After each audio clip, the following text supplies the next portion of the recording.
नमस्कार, आपका स्वागत है। मैं हूं आपके साथ ज्योति निषाद। बुलेटिन की शुरुआत करते हैं। हरियाणा में 10वें अंतर्राष्ट्रीय गीता महोत्सव का 15 नवंबर से 5 दिसंबर तक आयोजन होगा, जिसका मुख्य कार्यक्रम 24 नवंबर से 1 दिसंबर तक होगा।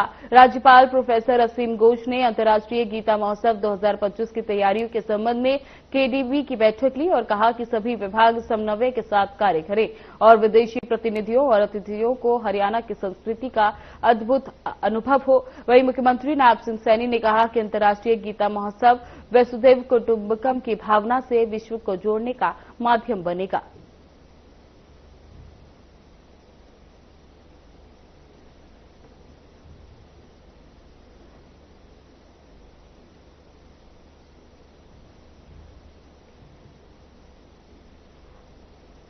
हरियाणा सरकार से 4 आईएएस अधिकारी को बड़ी राहत मिली है। सरकार ने भ्रष्टाचार के मामले की जांच की अनुमति नहीं दी। फरीदाबाद नगर निगम में चारों आईएएस अधिकारी पूर्व कमिश्नर रह चुके हैं। हरियाणा विजिलेंस कमिश्नर ने पिछले साल इन चारों आईएएस अधिकारियों के खिलाफ जांच की सरकार से अनुमति मांगी थी। भ्रष्टाचार निरोधक अधिनियम की धारा 17A के तहत विजिलेंस कमिश्नर ने जांच की अनुमति मांगी थी, जिसके बाद सरकार ने इस मामले में एंटी करप्शन को जांच की मंजूरी नहीं दी।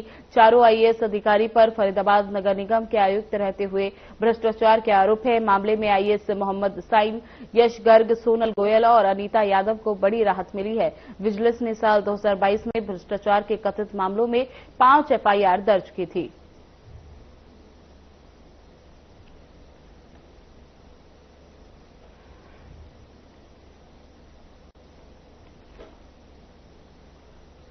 हरियाणा के ऊर्जा परिवहन एवं श्रम मंत्री अनिल विज ने पत्रकारों से बातचीत करते हुए बताया कि प्रधानमंत्री मोदी ने 17 सितंबर को जन्मदिन से प्रारंभ हुए सेवा पखवाड़ा 2 अक्टूबर तक महात्मा गांधी और लाल बहादुर शास्त्री के जन्मदिन तक चलेगा।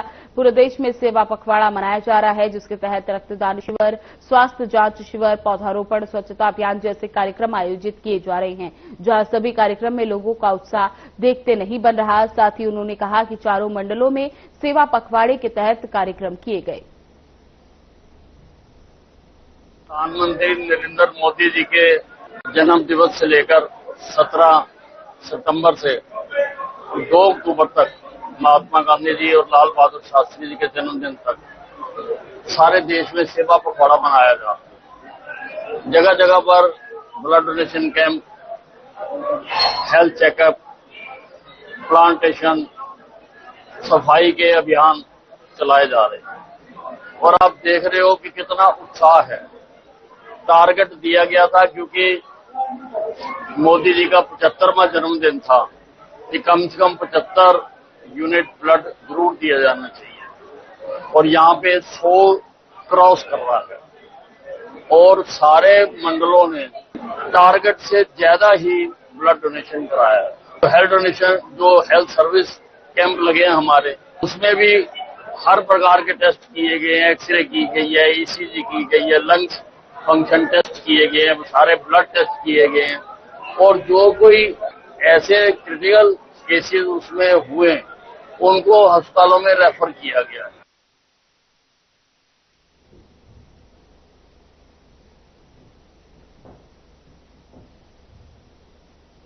6 बार की वर्ल्ड चैंपियन रही मैरीकॉम के घर पर चोरी की मामला सामने आया है। चोरी की इस वारदात से इलाके में हड़कंप मचा हुआ है। घटना की सीसीटीवी फुटेज भी सामने आई है। सीसीटीवी फुटेज में साफ नजर आ रहा है कि 6 लोग मैरीकॉम के मकान में दाखिल हुए और वहां से सामान चोरी कर फरार हो गए। इसके बाद पड़ोसियों ने पुलिस और मैरीकॉम को इसकी सूचना दी। मामले की जानकारी मिलते ही पुलिस विभाग में हड़कंप मच गया और विभाग के तमाम आला अधिकारी मौके पर पहुंचे। इस दौरान क्राइम ब्रांच की टीम, फॉरेंसिक विभाग की टीम और स्थानीय पुलिस मौके पर मौजूद रही और मामले की जांच शुरू कर दी। पुलिस अधिकारियों का दावा है कि जल्द ही मामले को सुलझा लिया जाएगा।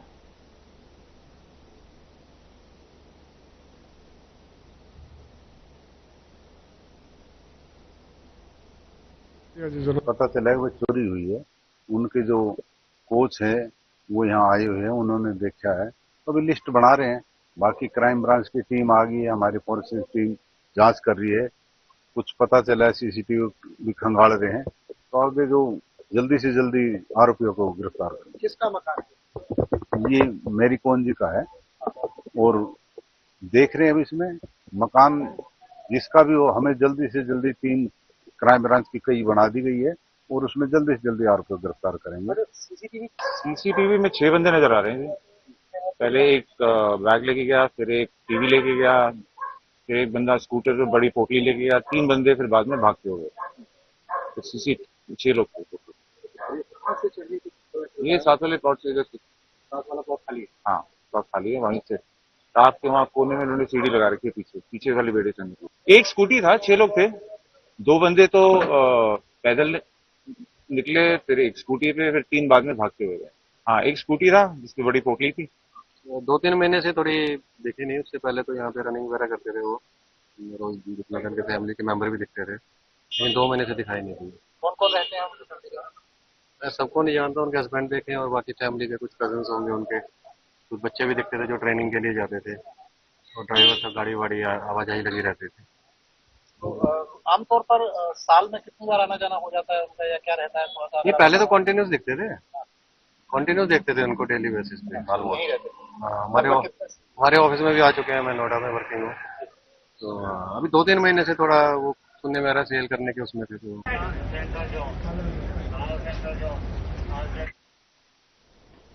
हरियाणा विधानसभा के इतिहास में विधायी प्रारूपण पर पहली कार्यशाला संपन्न हुई।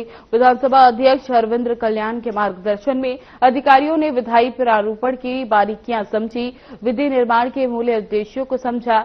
हरियाणा विधानसभा की ओर से देश के इतिहास में अपनी तरह की ये पहली कार्यशाला रही, जिसमें अनेक मायनों में विशेष रही। इस कार्यशाला में हरियाणा विधानसभा और प्रदेश सरकार के विभिन्न विभाग के अधिकारी और कर्मचारियों ने हिस्सा लिया। जहां विधायी प्रारूपण की तकनीकी बारीकियां समझी, वहीं उन्होंने विधि निर्माण के मूल्य उद्देश्यों को भी समझा। लोकसभा के संवैधानिक और संसदीय अध्ययन संस्था के सहयोग से आयोजित इस कार्यशाला के दूसरे दिन अनेक विशेषज्ञों ने जहां तकनीकी पक्ष को रहा, वहां हरियाणा के राज्यपाल प्रोफेसर असीम घोष और महाराष्ट्र विधान परिषद के सभापति प्रोफेसर राम शिंदे ने इस कार्यशाला की प्रशंसा की, तो वहीं विधानसभा अध्यक्ष हरविंद्र कल्याण ने लोकहित और राष्ट्रहित को प्रमुखता पर रखते हुए कर्मचारियों को सीखने की प्रक्रिया को आगे बढ़ाने पर जोर दिया। 2 दिवसीय कार्यशाला के दौरान कुल 8 सत्रों में अधिकारियों और कर्मचारियों की जिज्ञासा ने इसे जीवंत बनाया।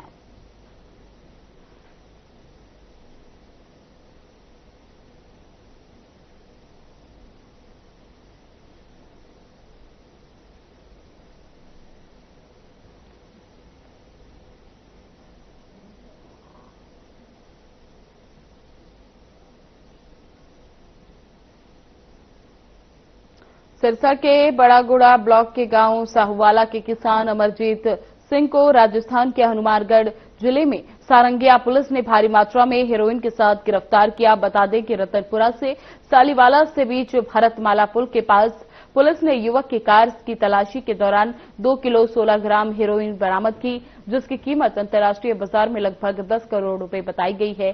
तो वहीं सारंगिया पुलिस ने उसे रिमांड पर लेकर पूछताछ शुरू कर दी है। साथ ही इस काम से जुड़े अन्य लोगों की भी तलाशी शुरू कर दी है।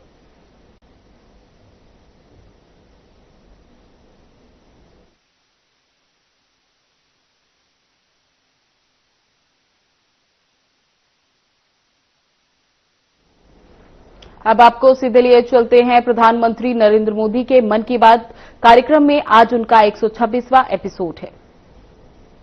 विड्थ है सिर्फ 5 मीटर्स। तो कभी कभी कुछ लहरें आती थी जो 3 स्टोरी बिल्डिंग से भी बड़ी थी सर, और हमने बहुत ज्यादा गर्मी और बहुत ज्यादा सर्दी दोनों फेस किया है हमारे जर्नी में। अंटार्कटिका में सर जब हम सेल कर रहे थे, हमारा टेम्परेचर 1 डिग्री सेल्सियस और 90 किलोमीटर पर आवर का हवा दोनों एक साथ हमको सामना करना पड़ा था। और हमने ठंड से बचने के लिए 6 to 7 लेयर कपड़े एक साथ पहनते थे, और पूरा सदर्न ओशन हमने ऐसी 7 लेयर ऑफ क्लोथिंग से किया सर। एंड कभी कभी हम गैस स्टोव लेके हमारा हाथ को गर्म करते थे सर, और कभी ऐसे सिचुएशंस भी होते हैं जब हवा बिल्कुल नहीं होता है और हम सेल्स पूरा नीचे करके हम ड्रिफ्ट होते रहते हैं। और ऐसे वाले सिचुएशन में एक्चुअली सर हमारा पेशेंस टेस्ट होता है। लोगों को सुन करके भी बहुत हैरानी होगी कि हमारे देश की बेटियां ऐसा कष्ट उठा रही हैं। अच्छा, इस परिक्रमा के दौरान आप अलग अलग देशों में रुकती भी रही, वहां क्या एक्सपीरियंस होता था जब भारत की दो बेटियों को लोग देखते होंगे तो उनके मन में बहुत सारी बातें रहती होगी। जी सर, हमको बहुत अच्छा एक्सपीरियंस मिला सर। हमने 8 महीनों में 4 जगह पे रुकी थी sir. Australia, New Zealand, port Stanley और साउथ अफ्रीका सर। हर जगह पे एवरेज कितना समय रुकना होता था? सर हमने 14 डेज स्टे किया सर, एक जगह पे। एक जगह पे 14 डेज? Correct sir. और सर हमने दुनिया के हर कोने में भारतीय को देखे सर, वो भी बहुत एक्टिव और बहुत कॉन्फिडेंस के साथ भारत का नाम रोशन कर रहे हैं। और हमको ऐसे लगा कि हमारा जो सक्सेस है सर, वो अपना भी सक्सेस समझते थे। एंड हर जगह पे हमें अलग अलग एक्सपीरियंस मिला। जैसे ऑस्ट्रेलिया में वेस्टर्न ऑस्ट्रेलियन पार्लियामेंट के स्पीकर ने हमें बुलाया, वो हमें बहुत मोटिवेट किया सर। और हमेशा ये ऐसे सब चीज होता है सर, हमें बहुत गर्व होता था। और जब न्यूजीलैंड में गए तब माओरी लोगों ने हमें स्वागत किया और हमारा भारतीय कल्चर के लिए बहुत रेस्पेक्ट दिखाया सर। एंड एक इम्पोर्टेंट चीज है सर, पोर्ट स्टैनली एक रिमोट आइलैंड है सर, वो साउथ अमेरिका के पास है। वहां पे टोटल पॉपुलेशन सिर्फ 3500 है सर, लेकिन वहां हमने एक मिनी इंडिया देखा। एंड वहां पे 45 इंडियंस थे। उन्होंने हमें अपना समझा और हमें घर जैसा महसूस कराया सर। अच्छा, देश की उन बेटियों के लिए आप दोनों क्या मैसेज देना चाहेगी जो आपकी तरह ही कुछ अलग करना चाहती हैं? सर, मैं लेफ्टिनेंट कमांडर रूपा बोल रही हूँ अभी। मैं आपके माध्यम से मैं सबको ये कहना चाहती हूँ कि अगर कोई भी अपने दिल लगा के मेहनत किया तो इस दुनिया में कुछ भी इम्पॉसिबल नहीं है। आप कहाँ से हो, कहाँ पैदा हुआ, वो कुछ मैटर नहीं करता। सर ये हम दोनों का इच्छा है कि भारत की युवा और महिलाएं बड़े बड़े सपना देखें और फ्यूचर में और गर्ल्स और विमेन डिफेंस में, स्पोर्ट्स में, एडवेंचर में शामिल होके देश का नाम रोशन करें। दिलना और रूपा, आपकी बातें सुनकर मुझे भी बहुत रोमांच अनुभव हो रहा है कि कितना बड़ा साहस आपने किया है। आप दोनों को मेरी तरफ से बहुत बहुत धन्यवाद। निश्चित तौर पर आपकी मेहनत, आपकी सफलता, आपकी अचीवमेंट देश के युवकों को, देश की युवतियों को बहुत प्रेरित करेगी। ऐसे ही तिरंगा लहराते रहिए। भविष्य के प्रयासों के लिए आपको मेरी ढेरों शुभकामनाएं। Thank you sir. बहुत बहुत धन्यवाद। वणक्कम, नमस्कारम। नमस्कार सर। साथियों, हमारे पर्व त्योहार भारत की संस्कृति को जीवंत बनाए रखते हैं। छठ पूजा ऐसा एक पावन पर्व है जो दिवाली के बाद आता है। सूर्य देव को समर्पित यह महापर्व बहुत ही विशेष है। इसमें हम डूबते सूर्य को भी अर्घ्य देते हैं, उनकी आराधना करते हैं। छठ न सिर्फ देश के अलग अलग हिस्सों में मनाई जाती है, बल्कि दुनिया भर में इसकी छठा देखने को मिलती है। आज यह एक ग्लोबल फेस्टिवल बन रहा है। साथियों, मुझे आपको ये बताते हुए बहुत खुशी है कि भारत सरकार भी छठ पूजा को लेकर एक बड़े प्रयास में जुटी है। भारत सरकार छठ महापर्व को यूनेस्को की इंटेंजिबल कल्चरल हेरिटेज लिस्ट यानी यूनेस्को की सांस्कृतिक धरोहर की सूची में शामिल कराने का प्रयास कर रही है। छठ पूजा जब यूनेस्को की सूची में शामिल होगी तो दुनिया के कोने कोने में लोग इसकी भव्यता और दिव्यता का अनुभव कर पाएंगे। साथियों, कुछ समय पहले भारत सरकार के ऐसे ही प्रयासों से कोलकाता की दुर्गा पूजा भी यूनेस्को की इस लिस्ट का हिस्सा बनी है।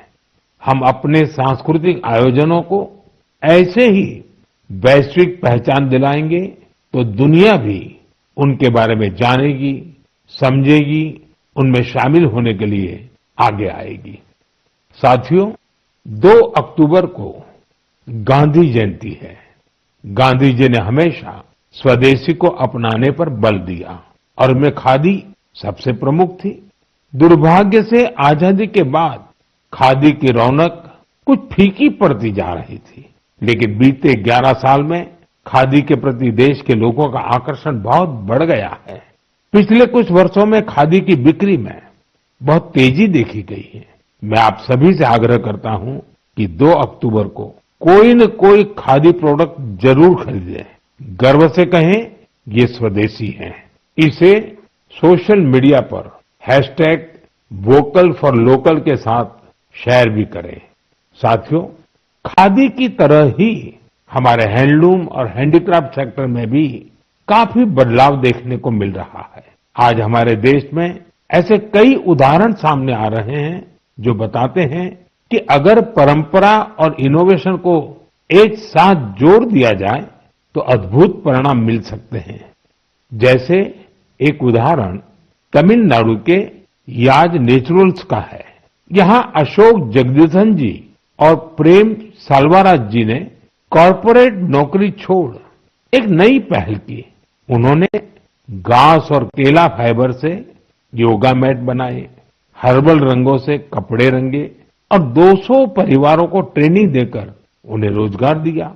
झारखंड के आशीष सत्यव्रत साहू जी ने जोहार ग्राम ब्रांड के जरिए आदिवासी बुनाई और परिधानों को ग्लोबल रैंप तक पहुंचाया है।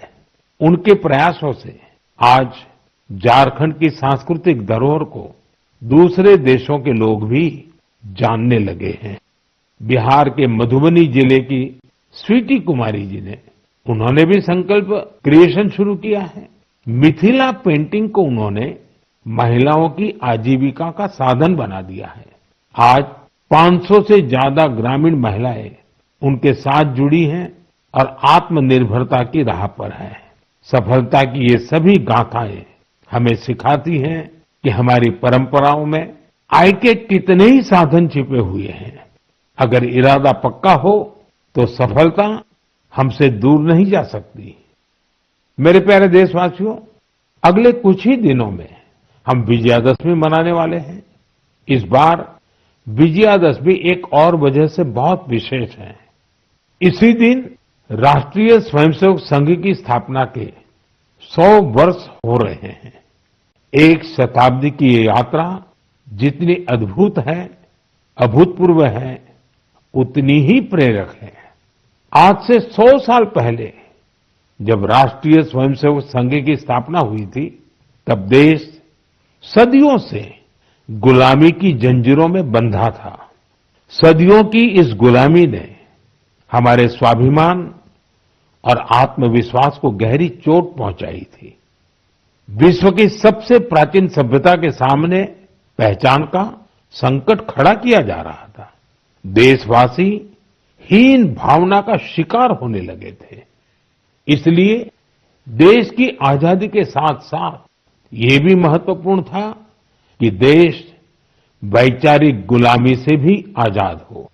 ऐसे में परम पूज्य डॉक्टर हेडगेवार जी ने इस विषय में मंथन करना शुरू किया और फिर इसी भगीरथ कार्य के लिए उन्होंने 1925 में विजयादशमी के पावन अवसर पर राष्ट्रीय स्वयंसेवक संघ की स्थापना की।